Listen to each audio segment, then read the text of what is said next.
Hey y'all, I am going to present some information that I learned when we were at our TCA conference with the Techie Tribe over the spring.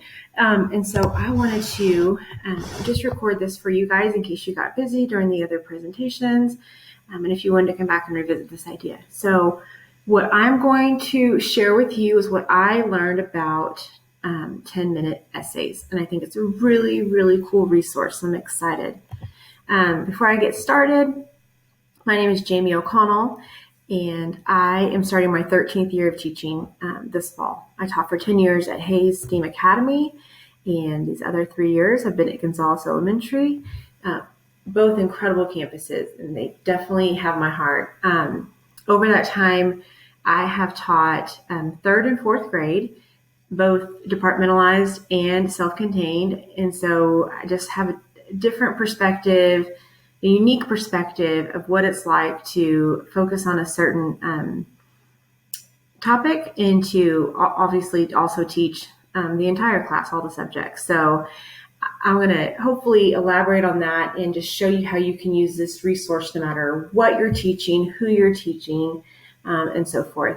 I'm a very proud member of the Techie Tribe Ambassadors. I love being a part of this collaboration. We learn so much, we do so much. We immediately have a team, a family that we can call on to implement all these wonderful tools of what we're teaching. I really encourage you to apply to be a part of it so that you can just be a leader on your campus and share wonderful technology tools and ideas just to make our lives even a little bit easier. My fun fact that I will share with you is that I do have 3 children, and this year they are at 3 different campuses, so they occupy my time, my sanity, and I do feel like an Uber driver without the pay most times. With that being said, again, I try to get everything school related that I need to get done on my campus, in my classroom, because my after hours are very, very full, just chauffeuring my babies around. So I hope that when you learn more about what I'm going to share with you, you'll see it as not another thing to learn and another thing to fit into your schedule. It's something that we're already doing. It's just a refresher, a unique way to look at it. So I like to work smarter, not harder, for sure. Love those babies though. Wouldn't have it any other way. Okay, so writing is for everyone, everywhere, every day, and I hope that you believe that as well. Our writing teachers will love us for implementing this, and no matter what we are teaching and what we're doing, just any extra practice anywhere is just good. It's just good for them. So over this presentation, which will not be too long, since it's just me talking and I'm not answering any questions right now and things like that, what we're going to do is we're going to define what 10-minute essays are. We're going to make connections to how this is already something that you are using, and it's not something else to do. You don't have to push something else to the back burner in order to implement this into your schedule, into your lessons. I'm going to teach you the steps for implementing and gradual release to your students, because my favorite thing about this is that they will take mad ownership over this, and you will enjoy reading what all the kids are writing. But my favorite thing is that they get to read their classmates' writing and they get to grade or comment on their classmates' writing. And so it takes it out of your list of things to do. Finally, I'm just going to show you some important and useful resources, and I'll tell you more about those as we go on. So first things first, here's the deal, pickle. 10-minute essays are an exercise that are going to help students gain fluency in writing. With these tools, they're going to write for longer periods of time. They are going to generate ideas, which is so avidly awesome of them. And overall, they're just going to become more comfortable in their writing, okay? No subject area or grade level is exempt from using this resource. Like I said, I've only taught 3rd and 4th grade, but I can see the ways that my own children, my 3rd and my 7th and my 9th grader would enjoy using this. Over that time that I have taught these grades and been self-contained, I typically am self-contained in ELAR. Well, this year I'm taking on science and social studies, and I'm super excited to see how we can use this in all subject areas, no matter what you're teaching, who you're teaching. etc. So the second thing I want to talk to you about, like I've already mentioned before, is that 10-minute essays are not something extra to do. Like, what do I have to stop doing in order to do this? What do I have to? No, this is something that we're adding into our mix, and it's going to be very seamless and very easy to add in. I remember, can't even think of what year it was, but there was a year where we had Eduphoria was introduced to us, and C-Scope was introduced to us, and I'm sure there were even more things that I can't think of right now. But my point is that all of a sudden we get new tools in front of us. We're just overwhelmed. It's hard to move forward sometimes, right? This is something that you're already doing, and I want to tell you more about that. If you have done any Gretchen Barnaby trainings for writing, you're going to see that generating these journal topics and these ideas are hand in hand with what she's taught us to be successful in writing. If you've done anything with Avid, which I hope that everyone is listening is a part of Avid, this is all about Wicker. This is all about inquiry. This is all about writing. It's going to be awesome. So again, if you're already implementing Gretchen Barnaby, if you're already using Avid, levels of questions, anything like that, this is going to be something where you're like, oh yeah, I can do this. I can add this right on in. So with that being said, what these 10-minute essays are is kind of a supersized version of a quick write. Typically, when you do a quick write, you're introducing a lesson and you're talking about, what do you already know about the states of matter? My apologies. What can you write about this to connect what you learned in your prior knowledge and moving forward?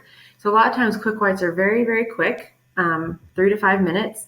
And so this is a lot like what we're already doing with quick writes in our classroom, in our journals and things like that.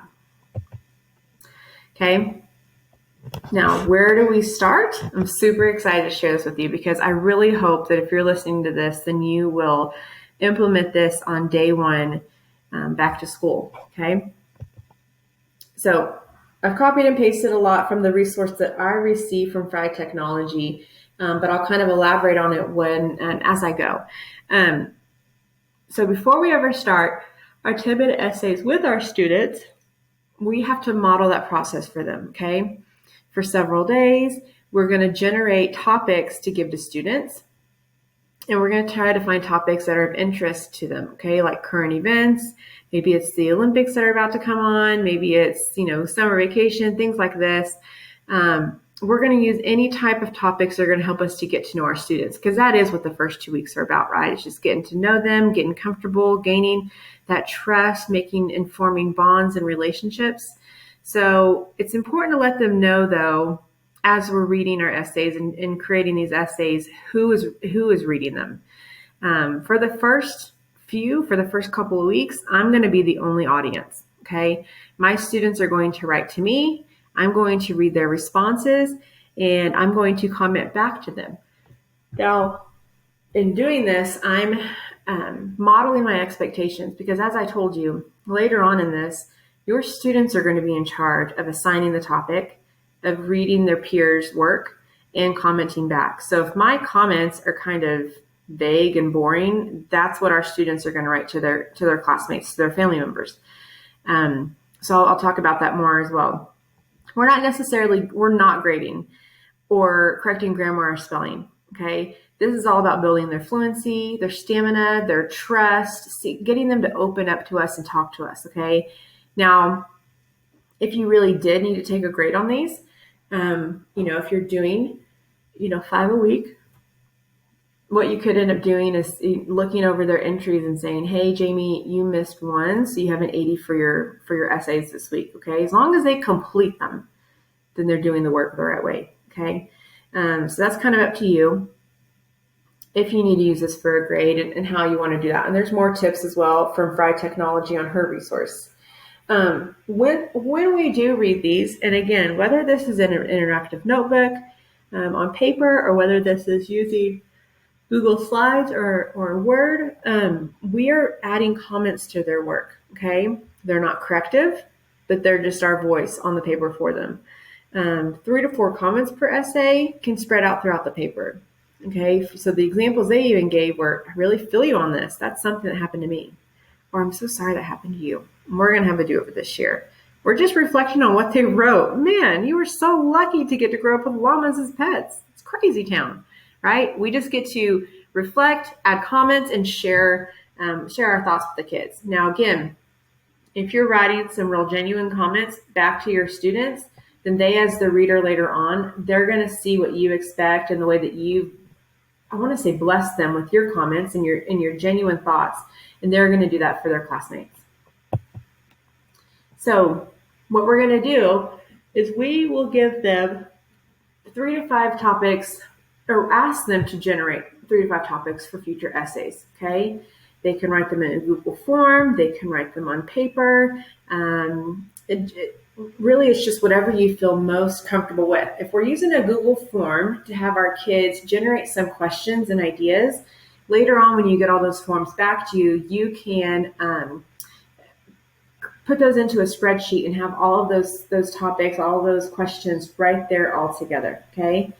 Now, here's the important part. If we ask a bad question, we are going to get boring or irrelevant responses.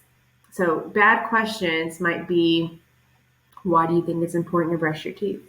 This is a bad question because it's pretty obvious why it's bad. And more than likely, we're going to get 20 kids saying the same exact thing. I'm going to get cavities. My teeth are going to look funky. My breath is going to smell funky. My mom's going to get mad at me, whatever. And they're going to tell us, the things that are going to occur because of this. And everybody pretty much knows those same things. Do you like dogs or cats better? The answers here are also going to be pretty standard, probably pretty boring, unless they add a little story on about their own animals and things like that. So there are definitely different questions that we can ask that just help us to get to know our students better, where they stand. And so these are some of the examples. If you could have a redo on any decision in your life, what would it be and why? What is the best thing that's happened to you lately and why was it so great? So they get to talk about it, they get to elaborate on it, and we're going to get a different answer from everybody. This was an interesting question that Frag Technology had added onto their resource, and I think it's still relevant for our students and for how we can see how they stand on this. What do you think about cheating? What does the word cheater mean to you? Do you think you've ever been a cheater? So in other words, these kids are going to give us an honest answer of, yeah, I did cheat on this test this one time. I looked at my friend's page, or I think cheating is not okay, and I think I deserve a 0 if I ever choose to do that. So you never know what we might get from them as a response or an answer here. Hopefully, like I said, we're getting just to form these bonds with them and to figure out who these kids really are, where they stand. I'm excited about that. So here's the deal. If I have 20 kids in my class this year, and I'm asking them to generate 3 to 5 topics, ideally, it would be wonderful if I could get 100 new writing topics.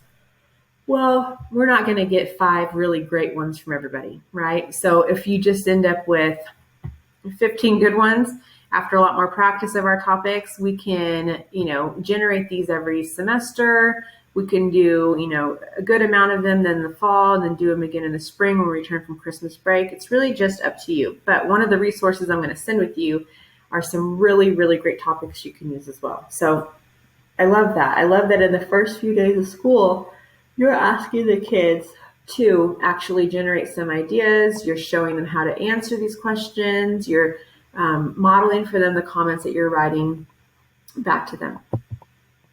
So after a couple weeks, it's time for them to take charge, okay? And I'm just using my notes again from Frag Technology, but what they suggested that we'll just tell everybody, you're going to be writing to Jose today, and this is the topic. You have 10 minutes to answer his question, and then he is going to be your audience member.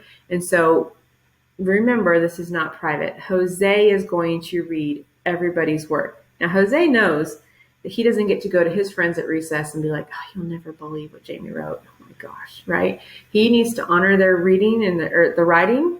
He needs to feel proud that he's been chosen to read these, and he needs to keep what he's learned about his friends sacred, okay? So when we set that timer for the kids to write, it's super important that as long as the kids are independent, that you sit down and you write too. Students love to see us writing. They love to see us reading. And I know it's very hard for us sometimes to do these things because we've always got emails to read, or we've got papers to grade, or we've got someone to call, something to do, something to tidy up, right? Super important that for 10 minutes you sit down and you write with them, because Jose is going to love reading what his teacher wrote. Okay. Now, once that time has passed, he would either pick up the papers or we will submit them digitally. Now, this is a techie training, right? And so writing journals are awesome. I love composition notebooks, and I love having all of that work in one place. Okay, so he could handwrite his comments on his friend's work if that's how he's doing it. I, as a teacher, I have no interest in taking 20 journals home every night or every weekend. I don't want to do it.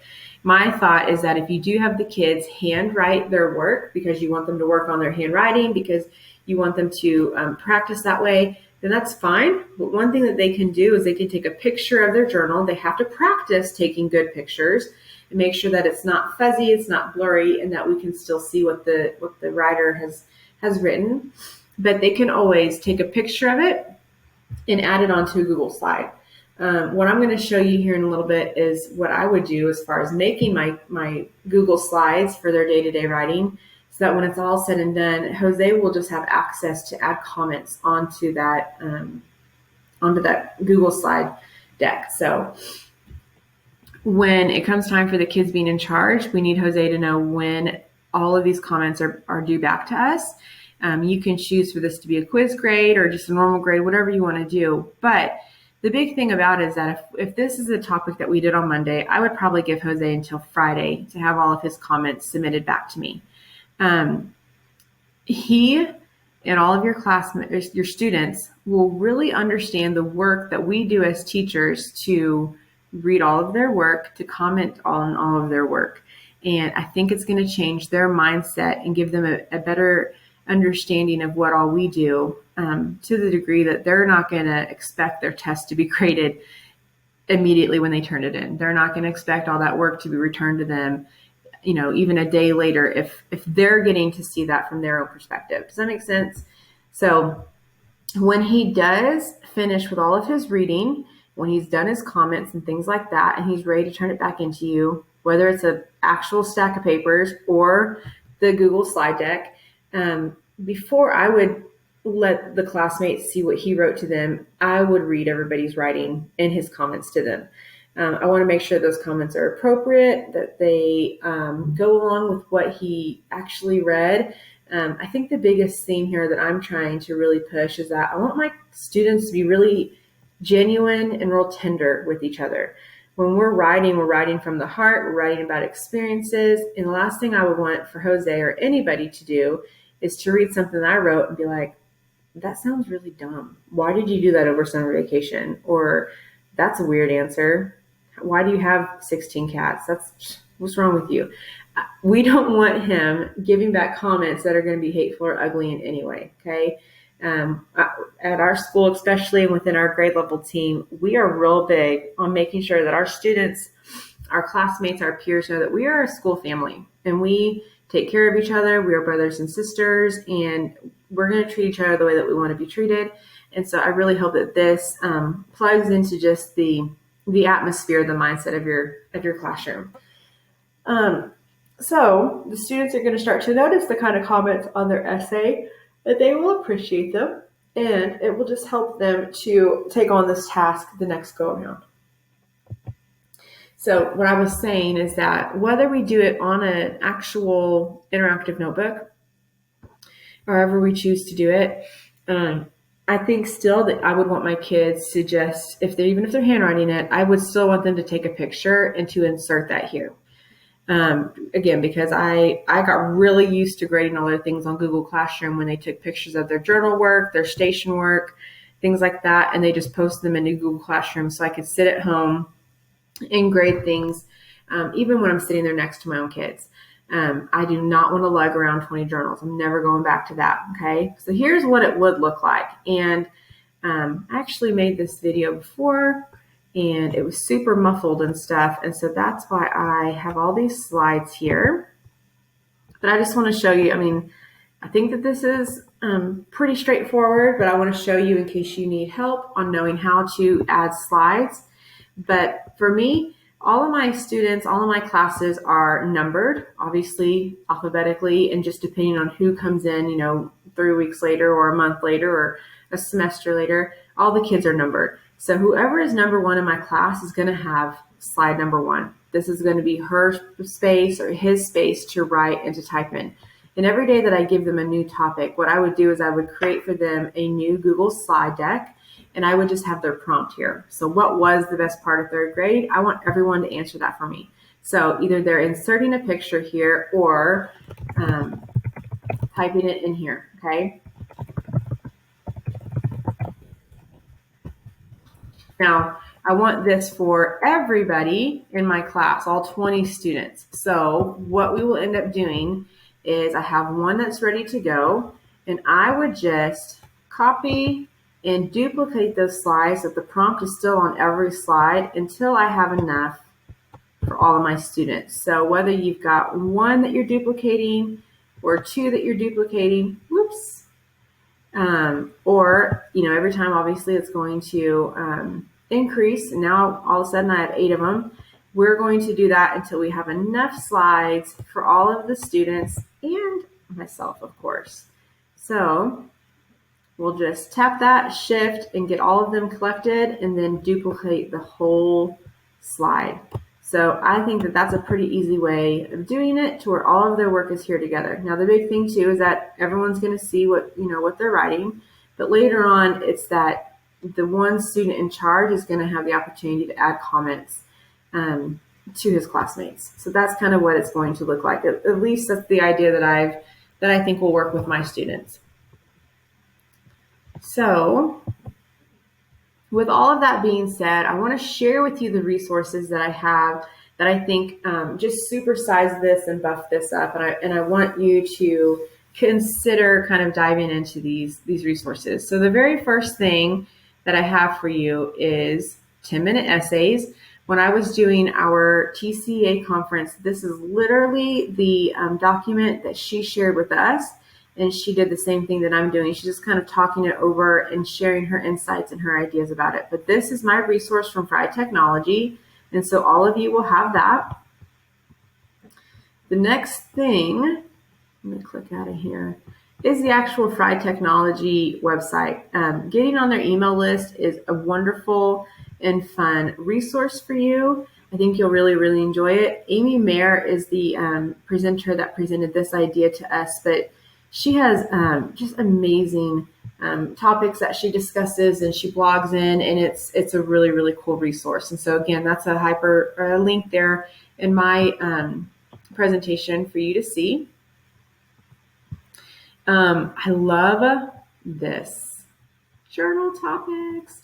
I can't even think of where I actually Googled this and found this, but this has 15 pages of topics that the kids can write on. So again, if your kids are really struggling to come up with some good questions, do not freak out and think all hope is lost. Like, there are so many wonderful topics that you can just plug in for the kids to use. But as they're getting to see some of these wonderful topics, that's going to help them to understand what the topics should be, how they should be something that we can elaborate on. Later on, you definitely want to use those student-generated topics because they're going to be so proud that they came up with that and that their friends are writing about that and things like that. So they're going to really love taking ownership in creating these topics for you. But there are some really great topics and some really great ideas about just owning that journal.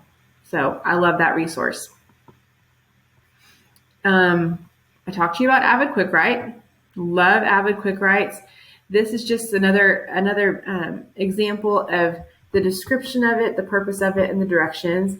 Just kind of tell you what a quick write is for. So again, a lot of times it's to introduce a new topic, it's to hook them in, and just to kind of get some understanding of where they are and what you're learning and things like that. Okay, so it's very, very similar in that way. And I just love Avid. I love it to pieces. Let me get out of here for us. I think the thing that I love so much about Avid is that there are so many ways that we can use these tools digitally. They have, on this one especially that I'm sharing with you, they have ideas on how we can have digital binders, digital journals. And again, that's for all subjects. They have templates for how we can organize and write in these journals. Again, whether they are online or whether they're on paper. And so I wanted just to share this with you, and you can take the time to dive into this a little bit more. The other thing about Avid is that everyone does have access to myavid.org. Let's see if it will open up correctly for me or if it's going to take me to a different page. But everyone has access to use myavid.org. And yeah, I'm not really sure why that's doing that though. So the cool thing about avid.org is that you would go to your site director. So for most of us, it's going to be our assistant principals. And what they would do is they can either give you access to myavid.org, where you can just gain access to using all these different templates, to MyAvid Weekly. Wonderful, wonderful tools. But the thing is that they can either give you the access, or they can forward your name along to our Avid ladies downtown, Amy Anderson, Virginia Hunt, Elizabeth Gray, and they can also help us to gain access to use all these tools. So the very last thing that I wanted to show you as well is the website for Gretchen Barnaby. It's called Trail of Breadcrumbs. But again, when we did the topic, or when we did the training for Gretchen Barnaby, she told us how to generate ideas and how the kids can take ownership over their own writing. When the kids are using journals, and you go to this resource, it's already open here under writing and using journals. You're going to find some really, really great tools again for journal writing, some more topics, guidelines that she lays out and she expects for all of her students.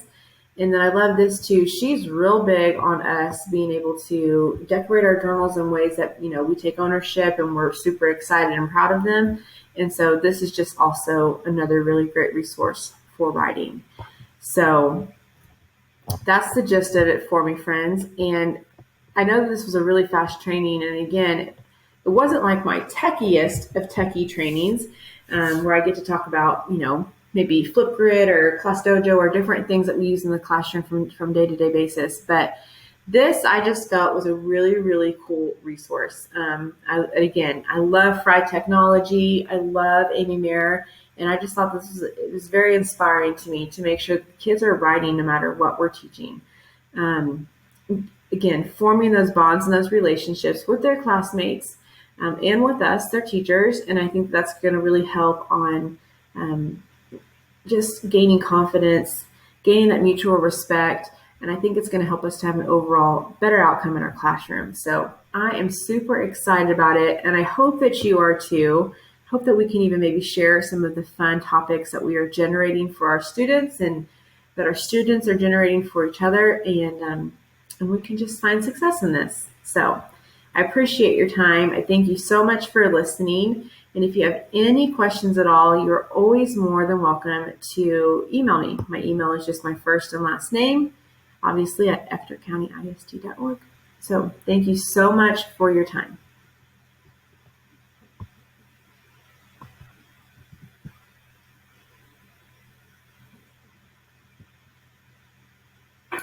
I want to tell you first that is Jamie O'Connell, and I'm going to present you a really cool idea and activity that I learned when we were doing our TCEA conference. We learned a lot of really great tools about a lot of really cool ideas that we can implement into our classroom. And so I wanted to share one of those with you. So we are going to talk about 10-minute essays.